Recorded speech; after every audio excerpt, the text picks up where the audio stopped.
e gjejmë këto cilësi kaq të bukura gjithmonë në figurën e mësuesit? Unë mendoj se dhe po, por mund të ketë përjashtime.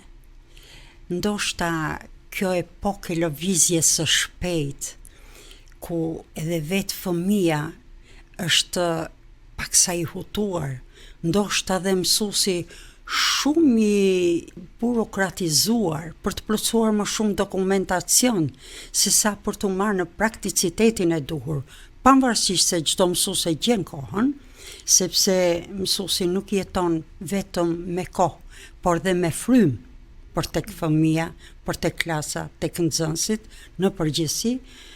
Megjithatë, duke qenë në territore të punuara në kohë, dhe së fundmi 26 vite në medrese, them dhe përcaktoj që mësuesit janë të devotshëm dhe me frymë për të dhënë nxënësve.